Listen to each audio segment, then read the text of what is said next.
Holy Word Christian Church present your 41st anniversary and will begin.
Segala puji syukur kami naikkan kepada Tuhan, bahwasannya Tuhan begitu baik di dalam kehidupan kami.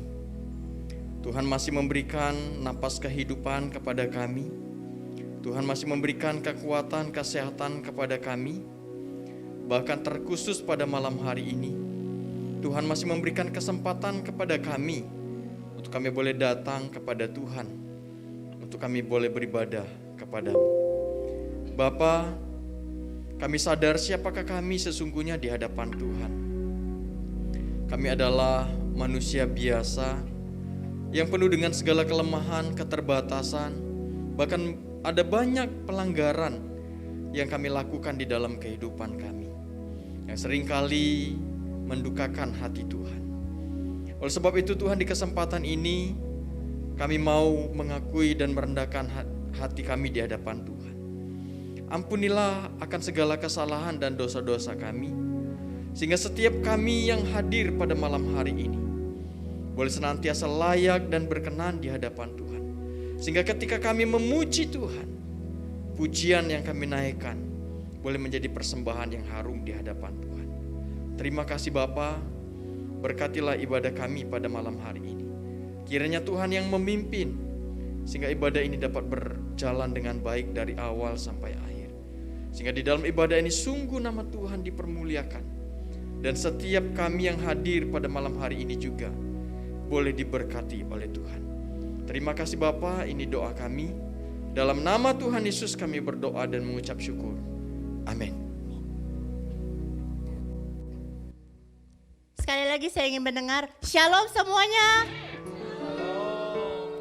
Kurang semangat. Sekali lagi shalom rekan-rekan semua. Shalom. Ada sukacita? Ada. Duh bilang ada sukacita tapi betul kasih ini. Dia tanya ulang lah ya. Ada sukacita? Ada. Siap memuji Tuhan? Kalau semua siap memuji Tuhan, beta mengundang semua untuk bangkit berdiri. Sama-sama dengan sukacita yang kita miliki, kita terima sukacita dari surga, kekuatan bagi jiwa kita. Sambil bertepuk tangan.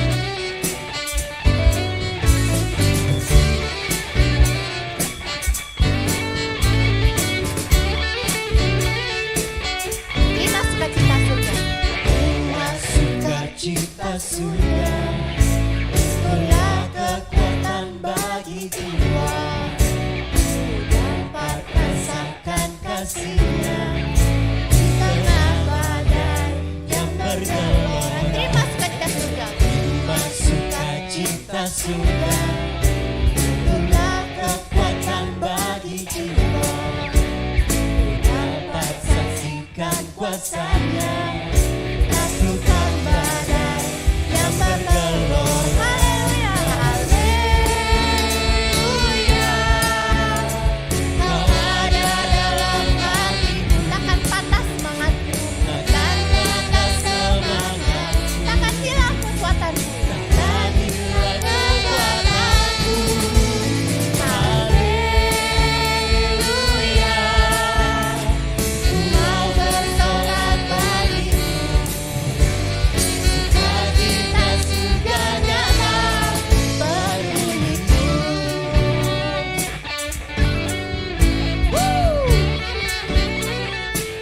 Sukacita surga. Terima sukacita surga, itulah kekuatan bagi jiwa.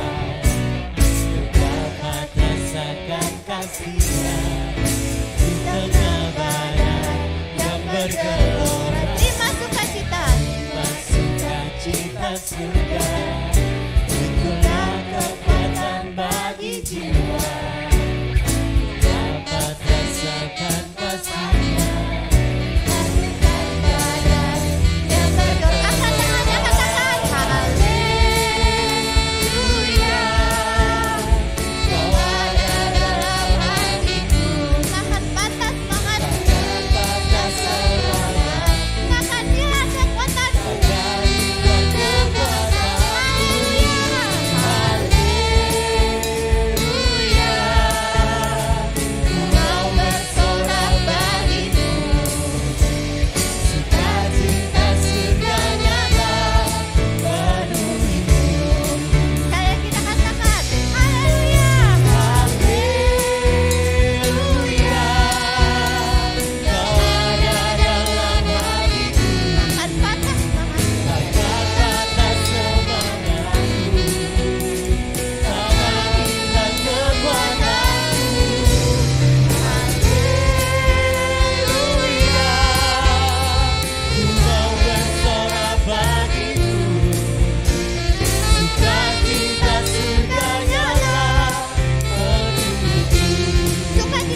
surga mau terus ada dalam hati dan pikiran kita.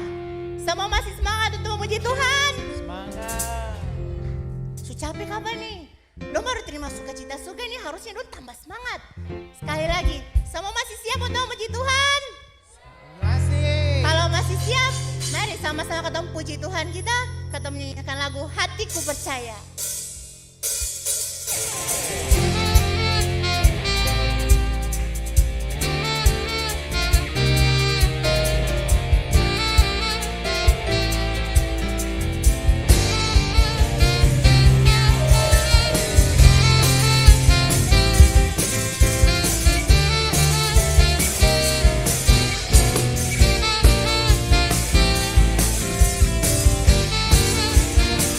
Tuhanlah kekuatan.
dipersilakan untuk duduk kembali.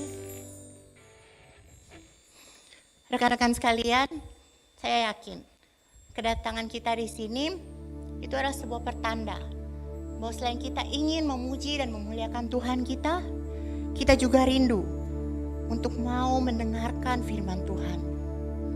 Kita mau tahu, lebih mengenal Yesus lebih dalam lagi. Kita mau tahu apa yang Tuhan ingin untuk kita lakukan selama masih berada di dunia ini. Kita akan segera mendengarkan firman Tuhan, tapi sebelum itu, mari sama-sama kita tenangkan hati kita. Kita renungkan betapa baiknya Tuhan dalam kehidupan kita, sambil kita menyanyikan lagu Bejanamu.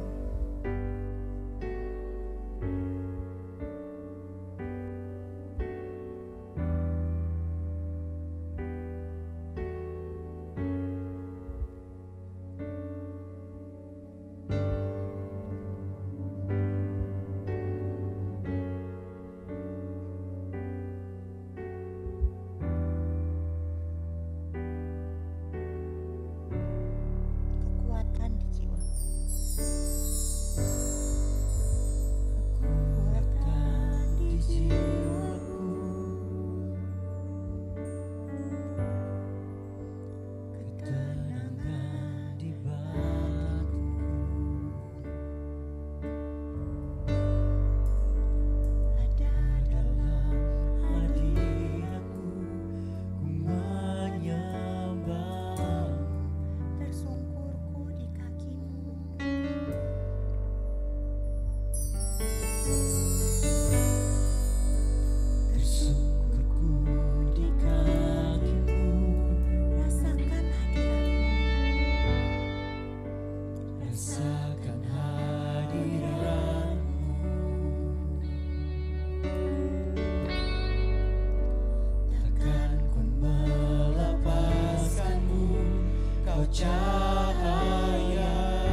Mari kita bersatu hati di dalam doa. Bapa yang Maha Kasih, saat ini kami datang ya Tuhan. Kami berkumpul, kami bersekutu bersama dengan saudara-saudari seiman kami. Kami rindu Tuhan boleh memberikan kebaktian kami kepada Tuhan. Dan saat ini tibalah bagi kami untuk merenungkan firman Tuhan. Biarlah Roh Kudus boleh menolong kami, supaya kami boleh mengerti apa yang Tuhan kehendaki di dalam kehidupan kami. Terima kasih Bapa di surga, di dalam nama Tuhan Yesus Kristus kami berdoa. Amin. Shalom teman-teman yang terkasih. Iya, pasti gak ada suaranya. Shalom semuanya. Oh ya, puji Tuhan ya, disambut. Teman-teman, saat ini kita berbagian untuk membaca dan merenungkan firman Tuhan. Sebelumnya aku mau tanya nih, apakah teman-teman membawa Alkitab fisik atau pokoknya yang membawa diharapkan membukanya. Yang nggak bawa nggak apa-apa, pakai handphone sucinya ya. Oke teman-teman, jadi hari ini judul yang saya berikan adalah waiting. Asik, waiting ya. Ini udah bisa ya? Oke. Sebelum membaca Lukas 21 ayat 25 sampai 35, aku punya satu pertanyaan buat kita. Pertanyaannya, apa yang paling kita nantikan dalam hidup kita sekarang ini? Yang atas dulu. Apa yang paling kita nantikan dalam hidup kita sekarang ini, teman-teman? Kira-kira apa? Ini dia sunyi senyap gitu nih, kayak malam kudus. Gimana teman-teman? Ada yang mau jawab? Apa yang paling kita nantikan dalam hidup kita sekarang ini? Semuanya boleh jawab. Kenapa? Apa? Ini ngomongin soal pribadi aja lah ya. Maksudnya nggak usah muluk-muluk lah gitu jawabannya yang memang kita nantikan di dalam kehidupan kita nih. Kalau aku THR udah lewat bos. Apa yang paling kalian nantikan dalam hidup kalian sekarang ini? Ada yang menantikan untuk sukses mungkin? Ada? Atau enggak ada? Apa? Selesai skripsi? Salah dengar ya? Oke. Apa kira-kira? Dapat pacar. Oke, dapat pacar. Ya. Siapa ya yang paling relate tuh? Apa yang paling kita nantikan dalam hidup kita saat ini? Coba yang dari sisi sebelah kiri saya nih jawab boleh. Apa yang paling kita nantikan? Apa yang paling kalian nantikan? Menggapai cita-cita mungkin, punya cita-cita yang belum tergapai. Membangun masa depan, punya keluarga, dinantikan nggak? Dinantikan ya. Punya keluarga dinantikan, lulus kuliah dinantikan, masuk ke fakultas baru dinantikan. Kalau aku, karena aku sedang LDR, asik. Karena aku udah sedang LDR, jadi aku menantikan waktu bertemu dengan pasanganku. Nah, itu yang aku nantikan sekarang ini ya. Ada nggak yang menantikan untuk bahagia? Boleh angkat tangan mungkin. Berarti nggak bahagia sekarang ya? Nah, ada nggak yang menantikan untuk bahagia? Ada 1-2 orang, yang lain nggak usah malu-malu, nggak usah kayak jadi kayak gue nggak bahagia sekarang nih. Ada nggak yang menantikan untuk bahagia? Bahagia ya, tapi sekarang bahagia nggak? Oh ya puji Tuhan. Kenapa dinantikan? Ada yang menantikan untuk bahagia? Sebelah sini nggak ada, semuanya bahagia. Biasanya kalau kita menantikan sesuatu kan karena belum terjadi ya. Tapi kita mungkin menantikan kebahagiaan dalam pandangan kita tuh kayak pokoknya sukses, segalanya ada, segalanya punya. Kalau mau pergi kemana bisa, kalau mau makan apa gampang. Pokoknya bahagia tuh kayak materi banget lah ya di dalam pikiran kita ya. Tapi pernah nggak kita memikirkan apa yang harusnya paling dinantikan oleh orang-orang Kristen? Nah, pasti udah tahu jawabannya kan? Apa yang harusnya loh ya, paling dinantikan oleh orang Kristen? Mohon maaf nih sebelumnya, ini semua Kristen semua kan ya? Ada yang nggak Kristen? Boleh keluar. Ada yang nggak Kristen?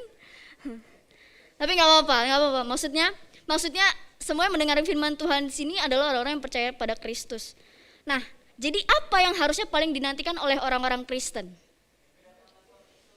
Ya betul banget ini tahu temanya ya. Jadi bisa spoiler gitu. Iya betul, kedatangan Tuhan Yesus. Mana nih enggak jalan? Tereng. Tereng.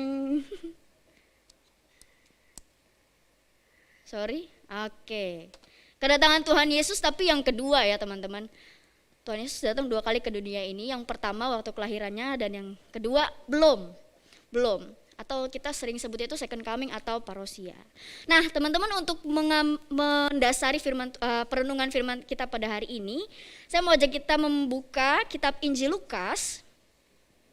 Kitab Injil Lukas pasal 21 ayat 25 sampai 33. Biar fair saya juga baca ya. Saya juga buka maksudnya. Lukas 21 ayat 25 sampai 33. Yang sudah mendapatkan boleh bilang amin. Oke, Lukas 21 ayat 25 sampai 33. Ada amin saudara? Oh, Oke. Teman-teman, saya mau membacakan buat kita semua ya. Kedatangan anak manusia, perumpamaan tentang pohon ara. Dan akan ada tanda-tanda pada matahari dan bulan dan bintang-bintang. Dan di bumi bangsa-bangsa akan takut dan bingung menghadapi deru dan gelora laut.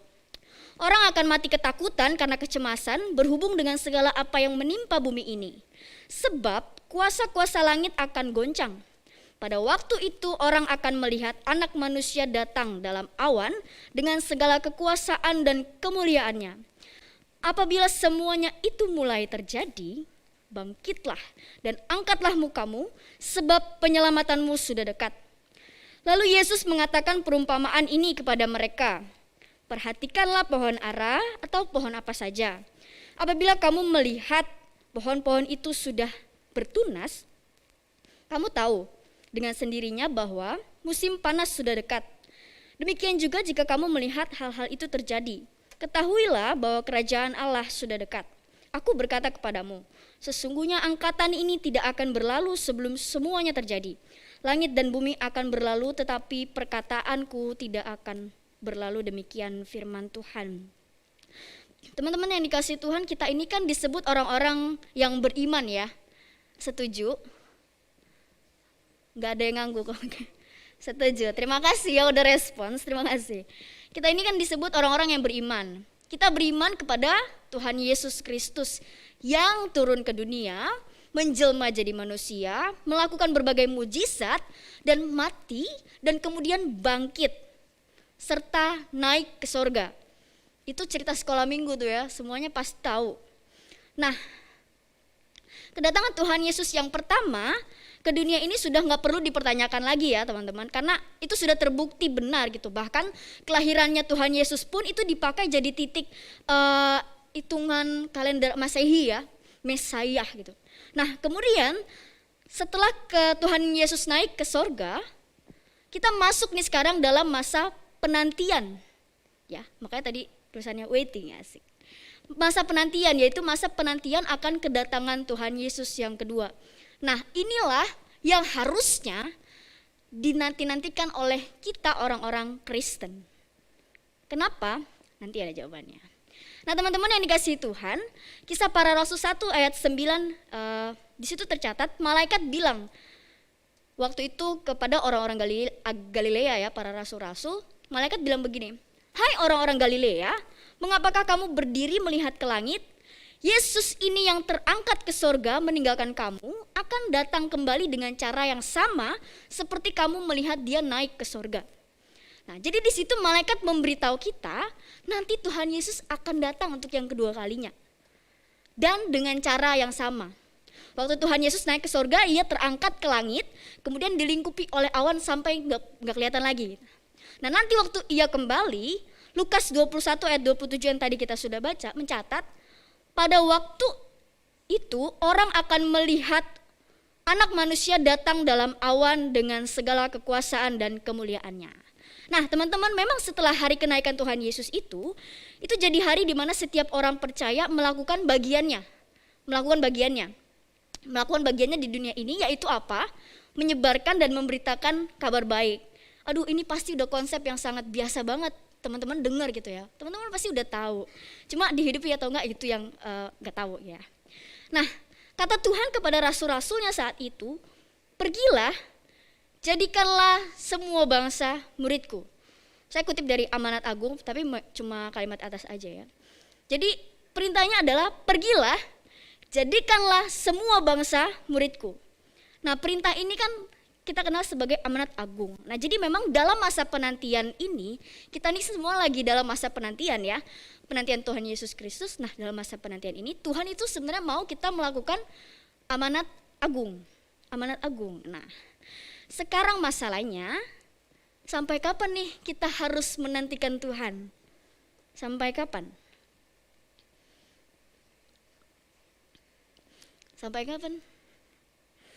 Teman-teman, dari dulu ya, saya tuh sering banget dengar khotbah tentang akhir zaman. Emang rasanya agak takut-takut gimana gitu ya kalau dengar, ih bentar lagi mau akhir zaman, ih bentar lagi mau akhir zaman. Tapi katanya tuh segera, dari dulu segera terus. Tapi nggak pernah nih terjadi selama saya hidup nih. Belum pernah nih terjadi gitu ya. Sampai akhirnya kayak ada hari-hari di mana saya tuh udah nggak mikirin akhir zaman lagi, kayak ya udah enjoy my life aja gitu, enjoy my life aja. Lagian nggak tahu sampai kapan Tuhan Yesus ini datang. Nah, teman-teman, di sini kita bisa melihat kalau Alkitab sebenarnya udah memberi tanda kepada kita, yaitu tanda kedatangan Tuhan. Ya. Jadi tadi teksnya udah kita baca. Jadi tanda-tanda itu datang dari langit pertama, dari langit, dari matahari, bulan dan bintang-bintang akan menjadi gelap. Nah, dikatakan kuasa langit akan goncang. Mungkin sekarang kita belum pernah nih ngelihat kayak gimana ketika kuasa langit itu goncang. Kita belum pernah kebayang gitu ya. Yang pernah saya alami itu waktu di Pasori itu, waktu lagi hujan, gelap, terus petirnya nyambar terus kilat di mana-mana. Dan menurut saya itu udah sangat menakutkan. Jadi kayak gimana nanti kalau misalkan Tuhan Yesus datang, menakutkannya lebih dari ini kali ya. Nah, kemudian yang kedua, tanda yang diberikan adalah tanda dari bumi. Tanda dari bumi ini bukan soal bencana alam aja, teman-teman. Nyata kalau teman-teman mau baca nih dari pasal 21 dari awal gitu ya. Dari awal secara runut. Di sana kayak dikasih tahu bangsa-bangsa akan ketakutan, bingung dan cemas melihat berbagai penderitaan, kesusahan dan deru dan gelora laut. Itu yang dikatakan. Nah, teman-teman, sesekali di rumah, coba teman-teman baca bagian khotbah tentang akhir zaman. Bisa dari Matius, Markus, Lukas. Di situ tuh tercatat lengkap gitu. Supaya kita tuh punya gambaran, supaya kita tuh bisa berimajinasi dengan hal itu, bisa ada kebayang dan berasa was-wasnya gitu ya. Supaya kita bisa menyelidiki sendiri tentang akhir zaman itu. Nah, jadi teman-teman, memang sebelum kedatangan anak manusia itu, sebelum kedatangan Tuhan Yesus nanti, Alkitab mengatakan bahwa itu akan diawali dengan kesusahan yang besar terjadi di dunia ini. Di berbagai belahan bumi pastinya banyak terjadi kesusahan yang besar. Memang sebelum kedatangan Tuhan Yesus yang kedua, kita dikasih tahu bahwa akan ada kesusahan yang besar. Kesusahan seperti apa? Nah, kita nggak tahu nih kesusahan seperti apa tepatnya. Tapi yang pasti akan banyak penyesat, penyakit, bencana alam, peperangan, pemberontakan, kemerosotan moral dan sebagainya. Jadi semua itu emang membuat manusia akhirnya tuh mikir nantinya. Gila ya, dunia ini nih makin hari makin gak karuan nih. Makin gak karuan. Banyak bencana alam di mana-mana, orang mati, orang meninggal. Banyak penyakit, kemudian banyak peperangan, memang makin gak karuan. Nah, kita bisa pikirkan sendiri apa yang terjadi di dunia ini sekarang ini, teman-teman. Teman-teman pasti baca berita kan ya. Sorry nih, berita yang dibaca nggak tahu berita tentang apa. Tapi yang pasti kan teman-teman baca berita, teman-teman tahu bahwa dunia ini sedang tidak baik-baik saja. Apalagi selama masa pandemi ini. Jadi semua itu akhirnya membuat manusia cemas, bingung, takut. Nah, masalahnya teman-teman, apakah Apakah semua gejolak yang terjadi di dunia ini selama ini sampai detik ini kita hidup, apakah ini bisa kita bilang sebagai tanda akhir zaman? Apakah COVID-19 ini kita bisa bilang sebagai tanda akhir zaman? Kita belum bisa pastikan. Atau mungkin jangan-jangan after COVID-19 ini ada lagi COVID yang lebih parah. Ada lagi pandemi yang lebih parah. Ada lagi kejadian-kejadian yang lebih parah. Tentu kita nggak tahu. Tapi yang pasti adalah kita dikasih tahu bahwa ada tandanya. Dan tandanya itu kita harus perhatikan. Dari dulu pun sebenarnya udah banyak terjadi kesusahan kan ya. Peperangan udah terjadi dari dulu. Penyakit pandemi kayak gini sebenarnya juga udah terjadi dari dulu. Tapi kok hari Tuhan itu belum tergenapi juga? Tapi kok hari Tuhan itu belum tergenapi juga? Kira-kira kenapa ya? Kira-kira kenapa? Yang pertama, yang pasti kita mesti pegang hal ini. Waktu Tuhan tidak sama dengan waktu kita. Kalau belum terjadi, maka memang belum genap waktunya bagi Tuhan. Nah, dulu katanya kiamat tahun 2012 kan ya. Saya mengalami hal itu. Katanya dengar kabar kiamat 2012. Orang berusaha menghitung-hitung kapan dunia ini akan berakhir pokoknya. Katanya dunia ini semakin tua dan sebagainya gitu. Tapi nyatanya sampai sekarang belum juga kiamat. Belum juga kiamat. Iya memang berbagai bencana alam terjadi. COVID melumpuhkan kita seakan-akan ya. Tapi pun kita nggak bisa bilang tahun ini pasti kiamat.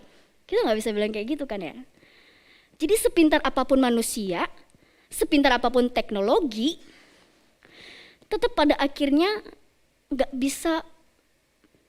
bisa mengungkapkan rahasia Allah. Kalau memang belum genap waktunya buat Tuhan, sekalipun kita kayaknya udah lihat banyak tanda, tetap belum akan terjadi. Maka Tuhan sendiri di ayat 29 dan seterusnya, dia suruh kita memperhatikan pohon ara. Ini mungkin gak secara literal ya, kalau pada orang-orang pada saat itu ketika Tuhan datang, dia bilang perumpamaan itu, dia suruh coba lihat ke pohon ara atau pohon-pohon yang lainnya. Kenapa disuruh lihat begitu? Nah, ketika Tuhan kasih perumpamaan di sini membuat kita tuh sebenarnya supaya kita lebih mudah mengerti tandanya. Kalau di Matius atau Markus gitu, kalau misalkan pohon ara sudah melembut tunas, sudah keluar tunasnya, oh berarti akan segera musim panas. Nah, demikian juga harusnya kita melihat hari Tuhan tuh kayak gitu. Kalau udah banyak-banyak tanda-tandanya, oh berarti kita harus berjaga-jaga. Oh berarti kita harus tahu mungkin sebentar lagi, tapi mungkin juga enggak sebentar lagi. Tapi yang pasti kita udah tahu kayak ini tanda. Nah, berarti harusnya nih kalau kita sudah dikasih tahu di Alkitab tentang kedatangan Tuhan Yesus, harusnya kita kan lebih giat lagi ya menjalani hidup ini dalam Tuhan. Kenapa? Karena kita nggak tahu kapan hari itu datang. Makanya ada kalimat live life like today is the last day. Makanya kan jadi kayak ya kalau hari ini masih ada kesempatan buat kamu, ayo bekerja, pakai kesempatan itu dengan baik. Karena apa? Karena Tuhan sendiri loh yang bilang hari itu akan datang seperti pencuri. Seperti pencuri, kita nggak tahu kapan pencuri datang. Hari itu datang seperti pencuri, berarti unexpected, tiba-tiba. Nggak ada seorang pun yang tahu. Kalau tahu berarti udah disiapin polisi kan ya untuk pencuri itu. Teman-teman, nubuat tentang akhir zaman, kalau teman-teman perhatikan di Alkitab, itu selalu diakhiri dengan nasihat berjaga-jaga. Dalam perumpamaan talenta misalnya, 5 gadis bodoh dan 5 gadis bodoh dan 5 gadis cantik. 5 gadis bijaksana. 5 gadis bodoh dan 5 gadis bijaksana. 5 gadis bodoh ini udah tahu nih, tuannya akan datang. Udah tahu dong dia, karena dia tahu tugasnya. Dia udah tahu tuannya akan datang, tapi mereka nggak melakukan persiapan apa-apa. Mereka hanya, ya udah tuanku akan datang. Sedangkan 5 gadis yang bijaksana, mereka menyiapkan minyak. Mereka jaga-jaga nih, supaya kalau nanti Tuhannya datang nih, kita nggak tahu nih Tuhan kita nih datangnya semalam apa, selarut apa. Yaudah kita siapin minyak deh, supaya nanti kalau Tuhan kita datang, terus sementara kita udah mau mati, kita bisa nyalain lagi. Ini 5 gadis bijaksana. Mereka bisa tetap ready. Nah jadi teman-teman, kenapa ada perintah berjaga-jaga, bersiap gitu ya? Supaya kita tuh nggak lengah ketika hari Tuhan itu datang gitu. Jangan kayak 5 gadis bodoh yang udah terlalu lama nih. Aduh ini datang atau enggak nih. Akhirnya mereka tuh memang lengah. Mereka nggak mempersiapkan diri mereka dengan baik. Nah, kalau kita nih dalam menantikan kedatangan Tuhan, udah lama kan ya. Saya pribadi merasa lama banget Tuhan nggak datang. Kalau Tuhan datang kayaknya tuh saya merasa bahagia begitu. Karena udah nggak merasakan kesusahan lagi di bumi ini. Tapi Tuhan kok nggak datang ya. Jadi beban saya belum diangkat nih. Kenapa Tuhan tuh nggak datang? Nah, teman-teman, akhirnya kalau kita udah merasa terlalu lama, kita tuh bisa lengah. Kita jadi terlalu santuy dalam menjalani hidup ini. Terlalu santai, terlalu enjoy. Akhirnya mengabaikan tanggung jawab kita yang sebenarnya. Akhirnya gimana? Pas Tuannya datang nih 5 gadis bodoh dan 5 gadis bijak. 5 gadis bodoh gimana? Pas Tuannya datang. Panik gak? Panik lah, masa enggak? Panik kan? Mereka panik. Karena waktu Tuhan mereka datang, lantaran mereka mati gitu. Mereka abai sama tanggung jawab mereka. Nah kita, waktu Tuhan Yesus nanti datang yang kedua, udah gak ada lagi tuh kesempatan kita buat siap-siap, buat ready, buat nyiapin minyak istilahnya. Udah gak ada lagi kesempatan. Jadi kayak times out. Nah ini jadi nakut-nakutin gak sih? Takut gak sih? Tapi itu logikanya teman-teman. Harusnya sih kita takut. Tapi takutnya di sini bukan takut karena nanti kita dihukum atau nanti bagaimana. Tapi takutnya itu lebih kepada gentar. Siap gak ya saya kalau nanti Tuhan Yesus datang? Siap gak ya saya? Oke teman-teman, apabila Tuhan Yesus belum datang, berarti apa? Ini kesempatan. Kesempatan bagi kita. Tanggung jawab semua murid Kristus itu apa? Tadi udah aku bicarakan di awal ya. Kita kan udah dikasih amanat agung nih. Amanat agung ya. Setiap murid Kristus diberi tugas untuk membuat orang pertama-tama percaya sama Tuhan Yesus dan karya keselamatannya. Pertama-tama kita bertugas untuk membuat orang percaya sama Tuhan Yesus dan karya keselamatannya. Nah, tapi hati-hati dengan pengertian ini. Percaya yang Tuhan minta di sini teman-teman bukan sekedar percaya yang asal tahu, asal dengar. Jadi aku udah dengar nih tentang Tuhan Yesus. Oh ya udah. Aku udah tahu nih tentang Tuhan Yesus. Oh ya udah gitu. Tetapi percaya yang Tuhan minta tuh percaya yang bisa diuji sampai akhir. Percaya yang bisa diuji sampai akhir. Makanya tugas memberitakan Injil itu bukan cuma pergi. Bukan cuma pergi dan kasih tahu bahwa Yesus adalah Tuhan dan Juru Selamat. Bukan itu. Saya setuju sih, setiap orang yang belum mendengar tentang Tuhan Yesus, mereka harus mendengar dan kita harus memberitakannya, saya setuju. Tetapi tidak bisa sampai di situ. Perintah itu bersambung kepada perintah untuk menjadikan semua yang percaya sama Tuhan Yesus itu jadi murid. Karena belum tentu orang percaya sama Tuhan Yesus, orang bisa jadi murid Tuhan Yesus. Artinya gimana caranya kita setelah sudah dengar Injil, gimana caranya supaya orang itu kemudian hidup di dalam imannya, hidup di dalam Injil itu. Nah, sebenarnya tugas kita itu juga membuat mereka memahami bahwa kepercayaan mereka itu, iman mereka itu harus dipelihara sampai akhir. Bukan cuma didapat, maksudnya cuma saat itu dapat percaya Tuhan Yesus ya udah, tapi harus dipelihara sampai akhir. Harus dibawa, harus dijaga gitu.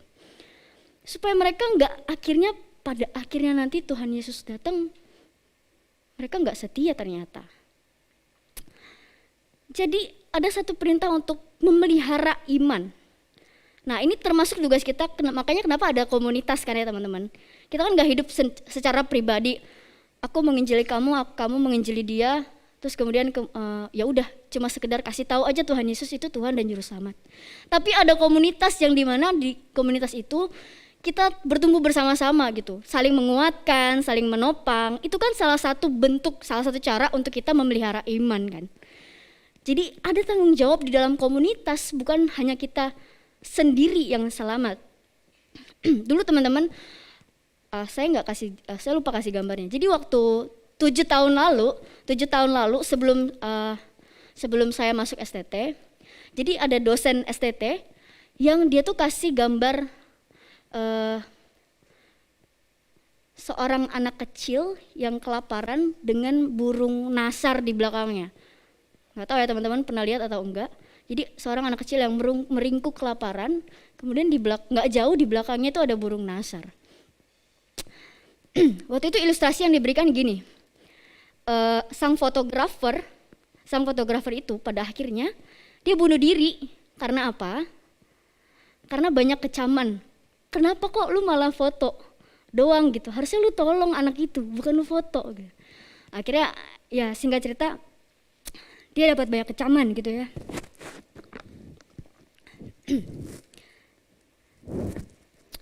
Dan setelah dia bunuh diri, tapi akhirnya foto itu jadi viral dan foto itu memang sempat dapat penghargaan begitu.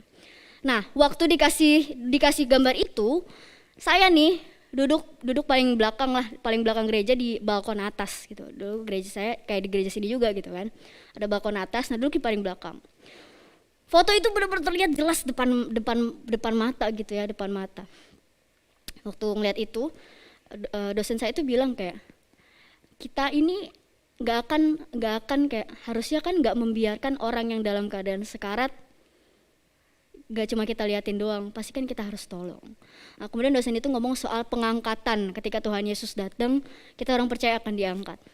Dari situ saya langsung deg-degan, karena waktu dosen itu lagi ngomong, saya kebayang, Tuhan Yesus, kalau nanti saya diangkat, orang tua saya diangkat nggak ya? Kalau nanti saya diangkat, orang-orang yang saya kasih ini diangkat juga nggak ya? Atau ternyata saya selamat sendirian ya Tuhan? Akhirnya disitulah saya menemukan panggilan gitu. Aku menemukan panggilanku gitu. Dan memutuskan, aku nggak mau menikmati keselamatan ini sendirian. Pengen rasanya untuk melayani, untuk mengabarkan kebenaran gitu, mengabarkan Injil. Jadi dari situlah aku menemukan panggilanku gitu. Aku menyadari bahwa ini kesempatan untuk membagikan Injil. Tentu mungkin teman-teman nggak punya pengalaman yang seperti aku. Mungkin pengalaman kalian berbeda. Tapi intinya dari situlah ketika kita tuh tahu gitu ada kesempatan, maka kita harus melakukannya gitu, mengabarkannya.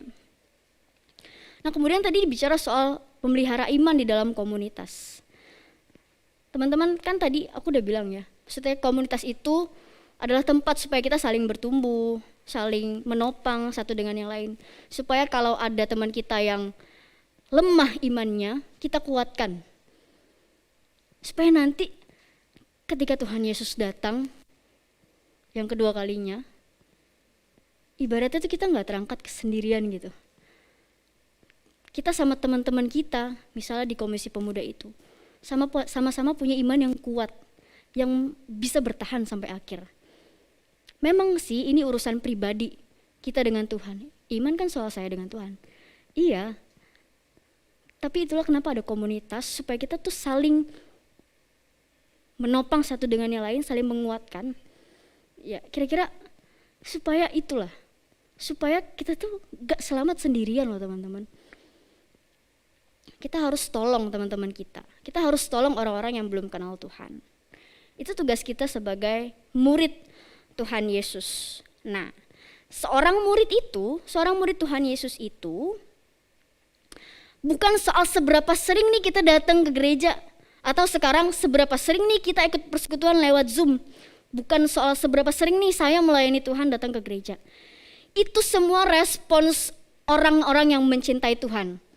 Kalau orang melayani, kalau orang datang ke gereja beribadah, itu semua respons orang yang cinta Tuhan. Tetapi yang namanya murid itu adalah mereka yang mau hidup dalam kebenaran. Mau hidup dalam kebenaran, dan Yesus itulah kebenaran. Nah teman-teman, kepercayaan kita kepada Tuhan Yesus harus dipegang sampai akhir nanti. Harus dipegang sampai akhir nanti. Sampai keselamatan kita itu benar-benar bisa dibuktikan. Nah ini tanggung jawab semua murid Tuhan Yesus. Saya percaya di sini semua pasti merasa murid Tuhan Yesus. Nah sekarang pertanyaannya lagi, kenapa kok kedatangan Tuhan belum juga tergenapi? Yang keempat ini adalah karena ini ujian bagi orang percaya. Supaya orang percaya itu setia, percaya dan setia sampai akhir. Dalam masa penantian ini teman-teman, kita dikasih waktu dari Tuhan supaya kita lebih bijaksana lagi dalam pakai waktu kita. Dan itu semua menguji kesetiaan kita. Sekarang kita bilang nih kita adalah orang-orang yang percaya Tuhan. Tentu, karena apa? Karena kita semua beribadah, karena kita semua melayani Tuhan. Tapi gimana mengukur kepercayaan itu teman-teman? Mengukur sebuah kepercayaan kan pasti butuh exercise ya. Butuh exercise. Harus diberikan berbagai tantangan, persoalan, supaya terbukti nih kalau iman kita ini tahan uji. Nah perjalanan ikut Tuhan Yesus, itu perjalanan yang gak mudah masalahnya. Karena kita disuruh untuk memikul salib. Perjalanan yang berat, harus menyangkal diri. Bekerja buat Tuhan, gak mudah, harus mengesampingkan urusan pribadi. Tapi pada kenyataannya memang ya itulah pikul salib dan menyangkal diri. Memang berat. Teman-teman mungkin udah sering nih kan ikut KKR, ikut retret, ada altar call gitu ya. Saya berkali-kali, tiap kali ada KKR, tiap kali ada altar call, saya orang pertama yang paling maju ke depan. Karena merasa pada saat itu, aku mau menyerahkan diriku untuk Tuhan gitu. Tapi itu terjadi berkali-kali, aneh banget gitu. Itu terjadi berkali-kali. Dan di akhir sebelum saya masuk STT, ada satu retret besar itu di gereja asal saya. Tapi waktu retret itu saya adalah satu-satunya orang yang gak maju ke depan. Satu-satunya orang yang gak maju. Waktu itu saya duduk di paling depan, waktu retret. Saya duduk di paling depan, semua karena lagi altar kan, semua maju ke depan, semua maju ke depan. Nah ketika semua teman-teman saya itu maju ke depan, terus ada koko rohani yang colek gitu, colek saya. Terus dia bilang, boleh mundur dulu gak? Soalnya yang di depan penuh nih. Dan buat saya itu, ketika orang-orang malah maju ke depan untuk memberikan dirinya buat Tuhan, kok saya malah disuruh mundur? Kok saya malah disuruh mundur? Dan itu benar-benar membuatku, saya ini sepertinya selama ini ikut altar call, maju ke depan, hanya sekedar ya saat itu aja gitu, saat itu aja. Dan akhirnya pada saat itu saya bilang sama Tuhan, di dalam hati saya bilang, Tuhan, sekarang saya memang gak mau maju lagi ke depan. Saya gak mau maju lagi ke depan. Saya gak mau janji lagi, saya gak mau cuma janji sama Tuhan. Tapi saya benar-benar mau menyerahkan diri saya buat Tuhan. Memang saya gak maju, tapi abis itu saya masuk sekolah teologi. Nah teman-teman, Tuhan itu sebenarnya gak butuh komitmen yang dikit-dikit pudar. Komit lagi, pudar lagi, komit lagi, pudar lagi. Tuhan itu sebenarnya rindu kita tuh tanggung jawab sama komitmen yang udah kita ambil. Yaitu komitmen untuk ikut Tuhan, untuk jadi muridnya Tuhan. Nah dalam masa penantian inilah kesempatan nih bagi kita untuk melakukan sesuatu dalam pekerjaan Tuhan. Jadi buat kita yang sedang menantikan kedatangan Tuhan, saya berharap video ini bisa cukup menggambarkan lah apa yang terjadi dengan kita. Mungkin bisa.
setia sama Tuhan itu bicara soal relasi pribadi kita dengan Tuhan.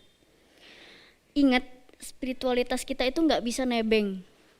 Spiritualitas kita itu nggak bisa nebeng mama, nebeng papa, nebeng koko, nebeng cece. Ini benar-benar soal kita dengan Tuhan.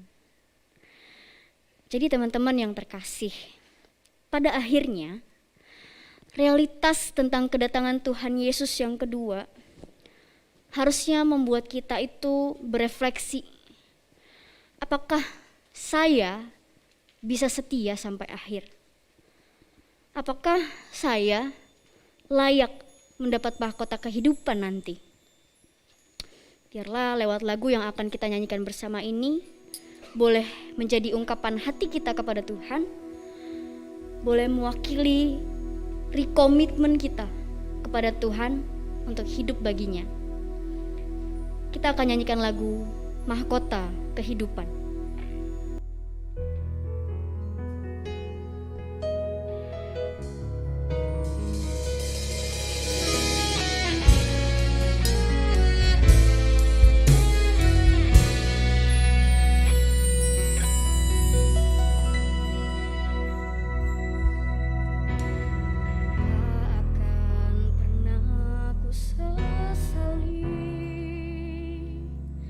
Mengiring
Ya Bapa di dalam surga, kami telah mendengarkan firman Tuhan. Kami diingatkan lagi tentang realitas kedatangan Tuhan Yesus yang kedua. Tuhan tolonglah kami di dalam masa penantian ini, supaya kami memakai setiap kesempatan yang ada dengan baik. Kami memberi diri untuk melayani Tuhan. Tuhan tolonglah kami, supaya di dalam masa penantian ini, kami boleh setia kepada Tuhan sampai akhir hidup kami. Biarlah Tuhan, firman-Mu yang sudah kami dengarkan dan renungkan boleh berakar, bertumbuh, dan bahkan berbuah di dalam kehidupan kami. Kami menyerahkan diri kami sepenuhnya ke dalam tangan-Mu Tuhan. Di dalam nama Tuhan Yesus Kristus kami berdoa. Amin. Teman-teman dipersilakan duduk kembali.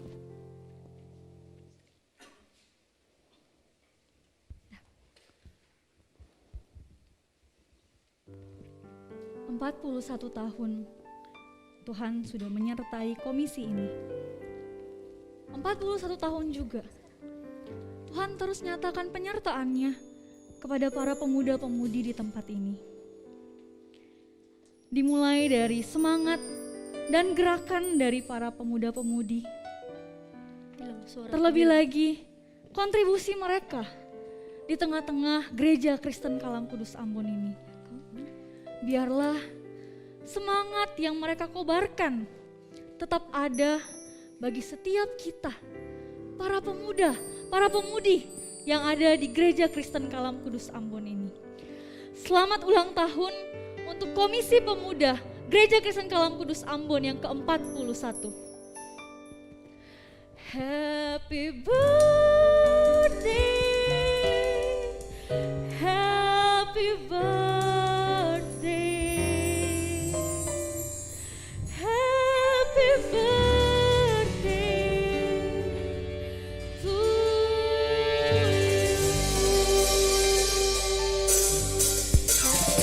Birthday to you, happy birthday to you, happy birthday, happy birthday, happy birthday to you, happy birthday to you, happy birthday to you,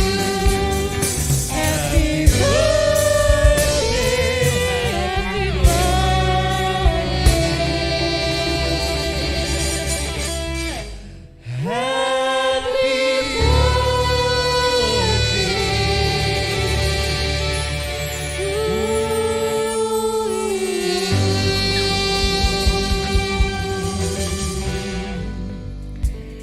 Ya, kita mau dengar pesan dan harapan dari pembina kita, Pak Rison Effendi. Ya, saya akan memberikan pesan kepada kita semua. Tapi sebelum saya memberikan pesan, saya ingin mengatakan kepada kita bahwasannya Gereja Kristen Kalam Kudus Ambon ini ada dan berdiri itu karena semangat anak muda. Nah, berdasarkan sejarah itulah saya ingin memberikan pesan kepada kita semua sebagai anak-anak muda di generasi di tahun Komisi Pemuda merayakan 41 tahun adanya Komisi Pemuda ini. Jadilah kita menjadi pemuda-pemuda yang terus memiliki semangat untuk melayani Tuhan, yang terus memberikan dampak dimanapun kita berada, sehingga nama Tuhan boleh senantiasa dipermuliakan di dalam kehidupan kita. Demikian pesan saya kepada kita semua. Tuhan Yesus memberkati kita semua. Ya, terima kasih. Beri tepuk tangan untuk pembina kita, Pak Rison Effendi. Kita akan sama-sama meniup lilin yang ada di depan ini. Tapi karena lagi corona, cara tiupnya itu ya dikipas ya. Tapi sebelum itu kita sama-sama nyanyikan pujian tiup lilinnya. Tiup lilinnya, tiup lilinnya, tiup lilinnya sekarang juga, sekarang juga, sekarang juga. Tiup lilinnya, tiup lilinnya, tiup lilinnya sekarang juga, sekarang juga, sekarang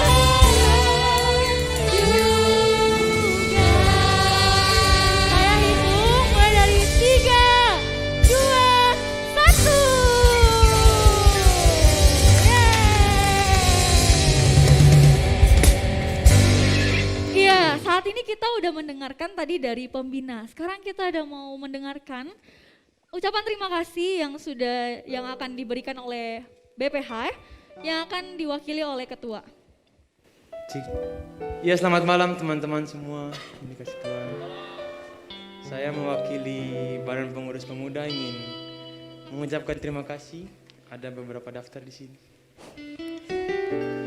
Yang pertama, kita mengucapkan terima kasih kepada Tuhan atas pertolongannya. Ibadah kita malam hari ini bisa jalan dengan baik, dengan lancar. Kemudian yang kedua, kami juga mengucapkan terima kasih kepada Kak Mayu yang sudah bersedia memberitakan firman Tuhan buat kami pada malam hari ini. Yang ketiga, kami juga mengucapkan terima kasih kepada segenap majelis dan rohaniwan yang sudah mengizinkan kami melaksanakan ibadah HUT komisi kami yang ke-41 secara onsite.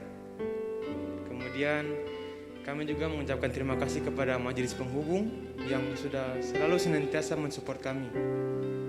Kami juga mengucapkan terima kasih kepada pengurus dan Kak Wilson yang sudah membantu kami, memberikan nasihat, memberikan arahan buat kami.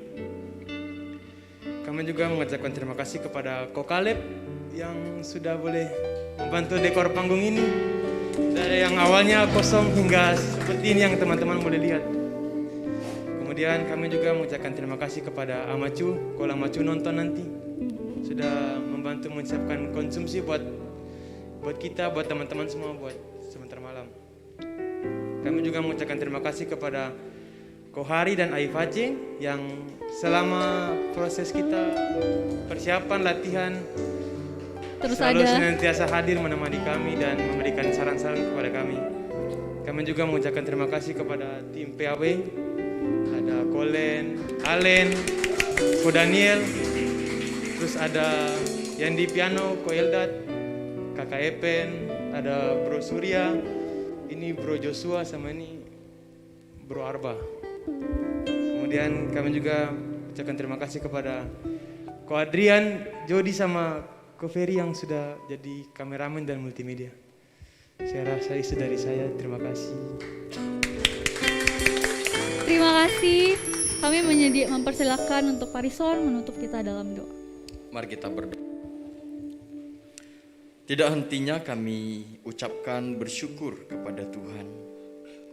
Tidak terasa Tuhan telah menyertai, memimpin pelayanan Komisi Pemuda sampai 41 tahun saat ini.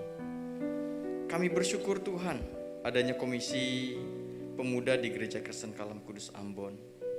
Dan itu boleh menjadi wadah bagi kami anak-anak muda untuk kami boleh bertumbuh bersama, untuk kami boleh saling mengingatkan, saling menguatkan, saling menopang satu sama yang lain.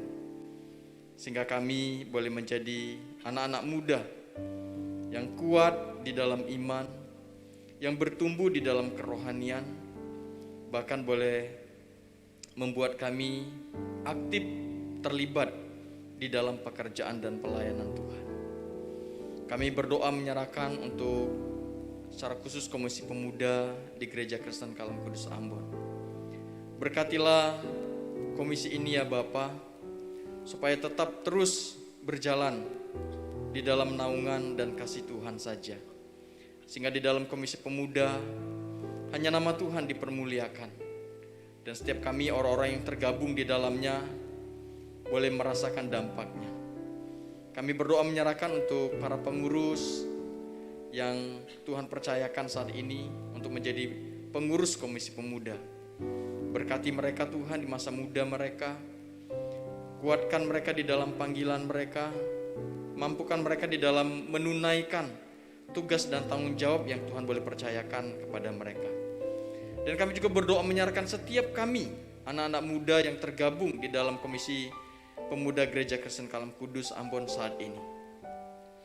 Kobarkan semangat kepada kami ya Bapa, untuk kami boleh terus melayani Tuhan, untuk kami boleh terus memberikan yang terbaik untuk kemuliaan bagi Tuhan, dan boleh berdampak bahkan memberikan terobosan-terobosan yang baru secara khusus bagi gereja Tuhan di tempat ini. Terima kasih Bapa, Sekali lagi kami pertaruhkan Komisi Pemuda ini hanya ke dalam tangan Tuhan saja. Berkati pelayanan-pelayanan yang akan terus berjalan ke depannya. Biarlah di dalam semuanya itu Tuhan yang dipermuliakan dan setiap kami boleh diberkati oleh Tuhan. Dalam nama Tuhan Yesus kami berdoa dan mengucap syukur. Amin. Amin. Belum boleh turun dulu, kita mau sama-sama sesi pemotretan.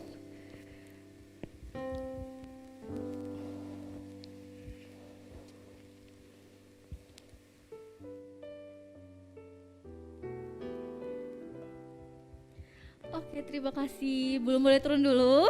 Masih ada, kita mau memberikan hadiah kepada teman-teman yang tadi sudah mengikuti game secara onsite di sini. Kelompok mana yang menang ya? Yang ini. Boleh mempersilakan satu orang perwakilan untuk maju ke depan dan mengambil hadiah yang sudah disiapkan. Ayo, siapa yang mau maju ke depan? Kalau enggak, hadiahnya buat kita nih di depan. Bernard maju. Oh, Bernard, request dari Bapak.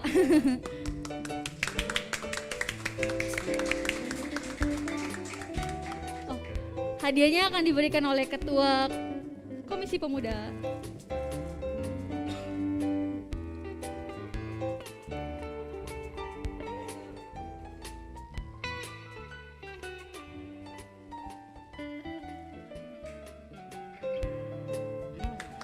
Oke, selamat untuk kelompok yang sudah menang. Ya, boleh dipersilakan duduk kembali. Saya mempersilakan kembali untuk WL.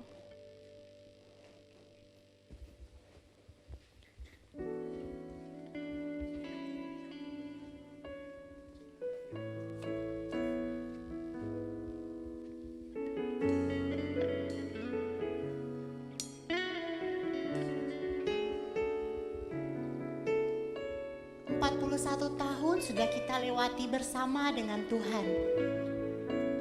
Tadi sangka sudah 41 tahun juga Komisi Pemuda ini berdiri. Tuhan sudah memberikan banyak hal untuk kita. Sekarang kembali kepada diri kita masing-masing. Apakah kita mau mempersembahkan diri kita sebagai persembahan yang hidup, yang berkenan kepada Tuhan? Rekan-rekan sekalian, kita akan memberikan persembahan syukur kita pada malam hari ini. Untuk rekan-rekan yang hadir di tempat ini dapat memberikan persembahan setelah ibadah ini selesai pada kotak yang disediakan di belakang. Untuk teman-teman yang di rumah, persembahan dapat dikirimkan melalui transfer ke rekening gereja atau dapat diisikan ke amplop dan dibawa ke kantor tata usaha pada saat jam kerja. Sekaligus juga kita akan menutup ibadah kita pada malam hari ini. Mari sama-sama kita menyanyikan lagu Jadikan Kami Satu.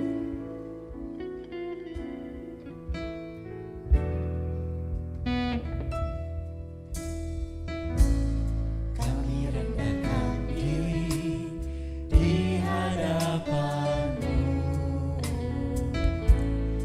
membawa hancur hati saat berseru, agar kami saling melengkapi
Mari kita bangkit berdiri, kita akan berdoa mengakhiri ibadah kita pada malam hari ini. Segala puji syukur kami naikkan kepada Tuhan. Tuhan boleh memimpin ibadah ucapan syukur HUT Komisi Pemuda pada malam hari ini, sehingga semuanya dapat berjalan dengan baik dari awal sampai akhir. Dan kami juga bersyukur ya Tuhan, dalam kesempatan ibadah ini, kami boleh memberikan persembahan kepada Tuhan. Berkati setiap kami yang akan memberi persembahan atau mungkin yang belum sempat memberi persembahan. Berkati kami semua ya Bapa di dalam kesehatan. Berkati kami semua di dalam kehidupan dan masa depan kami. Kami percaya sesuai dengan kebenaran firman Tuhan. Ketika kami setia mengikut Tuhan, ketika kami sungguh-sungguh taat kepada pimpinan Tuhan, maka setiap rancangan Tuhan yang indah pasti akan Tuhan genapi di dalam kehidupan kami. Oleh sebab itu kami pertaruhkan masa depan kami hanya ke dalam tangan Tuhan. Berkati kami yang saat ini masih sedang studi. Mampukan kami, tolong kami, supaya kami dapat menyelesaikan studi kami dengan baik. Berkati kami yang sudah bekerja. Berkati apapun yang menjadi pekerjaan kami. Dan kiranya Tuhan yang membuat kami berhasil. Terima kasih Bapa. Sebentar kami akan meninggalkan tempat ini dan pulang ke rumah kami masing-masing. Sertai dan topang kami di dalam perjalanan dan berkati istirahat kami sepanjang malam ini. Sehingga esok pagi kami boleh kembali kepada Tuhan untuk beribadah, memuji dan memuliakan nama Tuhan. Saudara-saudara yang terkasih di dalam Tuhan, mari kita pulang dan terimalah berkat yang dari Tuhan. Tuhan memberkati kita dan melindungi kita. Tuhan menyinari kita dengan wajah-Nya dan memberi kita kasih karunia. Tuhan menghadapkan wajah-Nya kepada kita dan memberi kita damai sejahtera. Amin.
Ibadah kita selesai, selamat malam, Tuhan Yesus memberkati.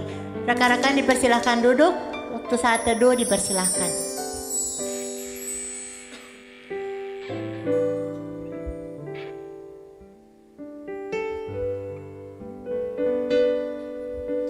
Baik, rekan-rekan sebelum kita meninggalkan tempat ini, nanti kita akan ada sesi foto bersama. Untuk itu teman-teman mohon untuk jangan meninggalkan tempat ini dulu, nanti akan diarahkan untuk sesi foto bersama. Terima kasih.